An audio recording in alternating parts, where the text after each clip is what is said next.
Good morning all of you. आज हम management of banking insurance के अंदर हमारे यूनिट 5 का 37 लेक्चर यहाँ पे स्टार्ट कर रहे हैं। That is the an introduction of insurance industry. तो जो हमारा लेक्चर नंबर 36 है उसी को हम अपने लेक्चर नंबर 37 में कंटिन्यू कर रहे हैं। तो पिछले लेक्चर के अंदर हमने अपने लाइफ इंश्योरेंस के बारे में चीज़ें यहाँ पे कवर की थी। इस टॉपिक के अंदर हम अपने जनरल इंश्योरेंस के रिगार्डिंग कुछ चीज़ें कवर करेंगे। तो अगर हम देखें तो जो जनरल इंश्योरेंस की जब हम बात करते हैं तो prior to the nationalisation of the general insurance business in 1972 by enactment of the general insurance business nationalisation act 1972 GIBNA 1972 there were 55 Indian companies and 52 non Indian companies carrying the business of general insurance in India. कि अगर हम nationalisation के बाद देखें तो जो general insurance business है 1972 में उसने अटैचमेंट किया हमारे general insurance business nationalisation act को 1972 के अंदर। तो हम देख सकते हैं कि आज इंडिया के अंदर जो भी जनरल इंश्योरेंस बिजनेस को कैरी किए हैं उसमें हमारी 55 इंडियन इंश्योरेंस कंपनीज़ हैं और 55 नॉन इंडियन इंश्योरेंस कंपनीज़ अपने जनरल इंश्योरेंस बिजनेस को कैरी किए हुए हैं।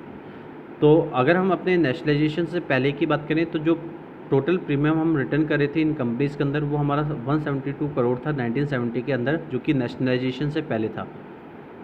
उसके बाद क्या क्या रीजन्स हैं हमारे नेशनलाइजेशन करने के लिए जनरल इंश्योरेंस के। तो अगर हम अपने एसेट्स देखें जो कि हमारे फिनेंस मिनिस्टर YB चावन ने एक स्पीच में कहा था, उन्होंने एक एक्ट के थ्रू एक फॉर्मेशन किया था जनरल इंश्योरेंस कॉर्पोरेशन का, जहाँ पे उन्होंने कहा था कि जो इंडियन इंश्योरेंस कंपनीज है अगर उनकी शेयर्स की अगर हम बात करें और जो भी यूनिट्स हैं हमारी इंश्योरेंस कंपनीज की जो कि इंडिया में ऑपरेट कर रहे हैं तो उसको हमें अपने जनरल इंश्योरेंस बिजनेस के अलॉन्ग किसी भी LIC को ट्रांसफ़र करना होगा अपने GIC के अंदर। मीन्स लाइफ इंश्योरेंस कॉर्पोरेशन का अगर कोई बिज़नेस कर रहा है तो उसको अपने GIC के अंदर अपने बिज़नेस को ट्रांसफ़र करना होगा। तो जो इंडियन कंपनीज़ हैं जो कि किसी भी तरीके की सब्सिडीज़ को लिए हुए हैं GIC को लेके, या किसी भी नॉन इंडियन कंपनीज़ जो कि ट्रांसफ़र कर रही हैं, तो उनमें हमने 4 कंपनीज़ को सिलेक्ट किया है जो कि एक फ्लैग कंपनी है जो कि 4 जोन्स के अंदर ऑपरेट कर रही है। तो पहली है हमारी नॉन इंश्योरेंस कॉर्पोरेशन लिमिटेड जिसका हेड ऑफिस कलकत्ता में है। सेकंड इंश्योरेंस कंपनी की बात करें तो वो है हमारी the oriental fire and insurance corporation limited जिसका हेड ऑफिस न्यू दिल्ली में है, जिसका आज का जो नाम है वो है ओरिएंटल इंश्योरेंस कॉर्पोरेशन लिमिटेड, जिसका इस्टेब्लिशमेंट 1974 में हुआ था। अगर हम लास्ट इंश्योरेंस कंपनी की बात करें तो वो है हमारी United Indian fire general insurance corporation limited जिसका हेड ऑफिस मद्रास में है। और अगर आज देखें तो उसका जो कंपनी का नाम है वो है United Indian insurance corporation limited. इसके बाद हम बात करें हमारे GIC के बाकी के जोग्राफिकल एरिया ऑफ ऑपरेशन को, तो यहाँ पे कुछ बेसिक एलोकेशन कर रहे हैं हम अपने 107 कंपनीज़ का जो कि जोग्राफिकल एरियाज ऑफ ऑपरेशन के बेसिस पे किया जा रहा है। तो जो साउथ बेस्ड कंपनीज़ हैं उनको एलोटेट किया जा रहा है यूनाइटेड इंडिया के अंदर, और जो नॉर्थ बेस्ड हैं उनको ओरिएंटल इंश्योरेंस के अंदर किया जा रहा है, और जो वेस्ट बेस्ड है उनको न्यू इंडियन इंश्योरेंस के अंदर किया जा रहा है, और जो ईस्ट बेस्ड हैं उनको नेशनल इंश्योरेंस के अंदर एलोकेट किया जा रहा है। तो जो 4 फ्लैग कंपनीज़ हैं उनको हम अपनी सब्सिडी मान रहे हैं जनरल इंश्योरेंस कॉर्पोरेशन की, जो कि इफ़ेक्ट हो रही है 1 जनवरी 1973 से। अगर हम टोटल बिज़नेस को देखें तो वो है 1145 करोड़ इन 1973, लेकिन अगर हम देखें 2000 के अंदर ये जो फिगर है हमारे टोटल बिज़नेस का वो है 9522। उसके बाद अगर आप देखें तो कौन कौन से टाइप ऑफ इंश्योरेंस की अगर हम बात करते हैं यहाँ पे, तो वो 2 तरीके की इंश्योरेंस की हमने अभी तक बात की थी। दैट इज़ लाइफ इंश्योरेंस जो कि एक ह्यूमन लीव के ऊपर डिपेंड करता है, तो जो कि एक टीम इंश्योरेंस है जहाँ पे हम अपनी मनी बैंक पॉलिसी या इंडोमेंट पॉलिसी भी कहते हैं। उसके बाद अगर हम जनरल इंश्योरेंस की बात करें तो जनरल इंश्योरेंस के अंदर हम कवर कर रहे हैं उन मोटर व्हीकल्स को, होम को, मेडिकल, कॉमर्शियल या पर्सनल एक्सीडेंट या ट्रेवल जैसी चीज़ों को जो कि ह्यूमन लीव के अलावा हैं।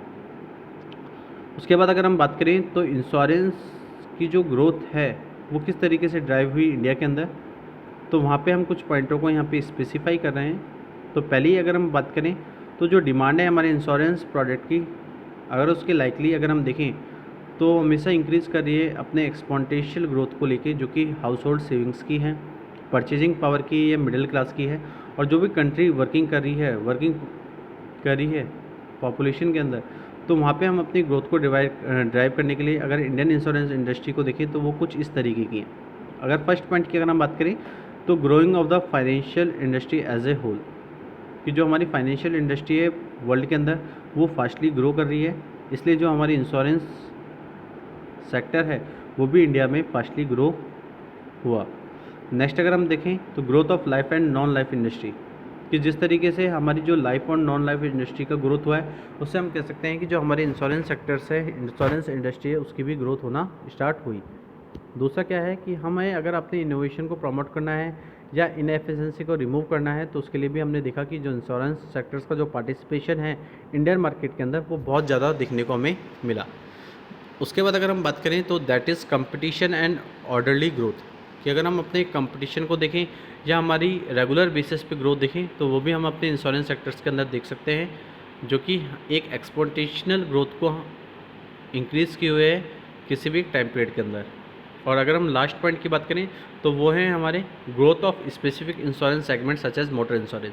अगर हम देखें तो कुछ हमारे स्पेसिफिक इंश्योरेंस सेगमेंट के अंदर ग्रोथ होने से, जैसे कि हमारे मोटर इंश्योरेंस की अगर हम बात करें तो इस कुछ इंश्योरेंस सेगमेंट की ग्रोथ होने से भी हमारे इंश्योरेंस सेक्टर्स के अंदर भी इफ़ेक्ट्स हुए हैं। तो आज के टॉपिक के अंदर हमने जीआईसी के रिगार्डिंग कुछ टॉपिक यहाँ पे पढ़ा था। पिछले लेक्चर के अंदर हमने लाइफ इंश्योरेंस के रिगार्डिंग कुछ चीज़ें यहाँ पे कवर की थी। तो हमने देखा कि जो जनरल इंश्योरेंस कॉरपोरेशन है उसका अगर हम नेशनलाइजेशन के बाद का टाइम पीरियड देखें तो वो भी बहुत जेन्युइन रहा है। तो देखा था हमने कि जो जनरल इंश्योरेंस बिजनेस है वो 1972 के अंदर ही नेशनलाइज कर दिया गया था। लेकिन अगर हम उसका इंटैचमेंट देखें तो वो general insurance business nationalisation act 1972 के अंदर हुआ, जहाँ पे हम देख सकते हैं कि 55 इंडियन कंपनीज और 52 नॉन इंडियन कंपनीज अपने बिजनेस को कैरी किए हुए हैं जो कि जनरल इंश्योरेंस पे हैं इंडिया के अंदर। अगर हम नेशनलाइजेशन से पहले अगर हम अपने टोटल प्रीमियम को रिटर्न देखें इन कंपनीज़ के अंदर तो वो पहले 170 करोड़ रुपए था 1970 के अंदर, लेकिन आज के टाइम में जो हमारे टोटल प्रीमियम हैं वो बहुत ज़्यादा हैं। तो हम कह सकते हैं कि जो हमारे जनरल इंश्योरेंस की जो ग्रोथ है वो बहुत लार्ज अमाउंट पे हुई है। अगर आप देखें तो जो हमारी इंडियन कंपनीज़ हैं उनको हमने अपने सब्सिडरी ऑफ जीआईसी के अंडर नॉन इंडियन कंपनीज़ के अंदर ट्रांसफ़र किया है, जो कि 4 सेलेक्टेड फ्लैग कंपनीज़ के बेसिस पे ऑपरेट हो रही है हमारे 4 जोन्स के अंदर। तो जो नेशनल इंश्योरेंस कॉर्पोरेशन लिमिटेड है उसका जो हेडक्वार्टर है या हेड ऑफिस है वो कलकत्ता में है। अगर हम oriental fire and insurance corporation limited की बात करें तो जो उसका हेडक्वार्टर है हेड ऑफिस है वो न्यू दिल्ली में है, जो कि 1974 के अंदर इस्टेब्लिश की गई थी। अगर हम रिसेंटली उसका नाम देखें तो इस कंपनी का नाम है the oriental insurance corporation limited. उसके बाद अगर हम थर्ड फ्लैग कंपनी की बात करें तो वो है हमारे United India fire and general insurance corporation limited, जिसका हेड ऑफिस मद्रास में है। अगर रिसेंट टाइम में अगर इस कंपनी का नाम देखें तो वो है हमारी United Indian insurance corporation limited. अगर हम देखें तो जो बेसिक एलोकेशन हो रखा है हमारे 1700 कंपनीज़ का वो हमारी जोग्राफिकल एरियाज ऑफ ऑपरेशन के बेसिस पे किया है। तो जो साउथ बेस्ड कंपनीज़ हैं उनको एलोकेट किया गया है हमारे यूनाइटेड इंडिया के अंदर। और अगर हम नॉर्थ बेस्ड की बात करें तो उनको ओरिएंटल इंश्योरेंस के अंदर कैरेक्टराइज किया गया है। और अगर हम वेस्ट बेस्ट की बात करें तो उसको न्यू इंडिया इंश्योरेंस के अंदर किया गया है। और अगर हम अपने ईस्ट वेस्ट को बात करें तो उसको हमने नेशनल इंश्योरेंस के अंदर एलोकेट किया है। तो अगर हम देखें तो हमारे जनरल इंश्योरेंस बिजनेस के अंदर 4 फ्लैग कंपनीज़ हैं जिनको हम अपने जनरल इंश्योरेंस कॉर्पोरेशन की सब्सिडीज़ के बेसिस पे एलोकेट किया हुआ है। तो अगर हम टोटल बिज़नेस को देखें तो 1973 के अंदर जो हमारा बिज़नेस था वो था 11,045 करोड़, लेकिन अगर रिसेंट टाइम में देखें 2000 के अंदर तो ये है 95,022 करोड़। उसके बाद हमने बात की थी हमारे टाइप्स ऑफ इंश्योरेंस की। तो हमने देखा था कि हमारी 2 तरीके के इंश्योरेंस होते हैं, एक तो होते हैं हमारे लाइफ इंश्योरेंस, दूसरे होते हैं हमारे जनरल इंश्योरेंस। अगर हम लाइफ इंश्योरेंस की बात करें तो लाइफ इंश्योरेंस एक तरीके का टीम इंश्योरेंस होता है, मनी बैक पॉलिसीज होती है, इंडाउमेंट पॉलिसी होती है।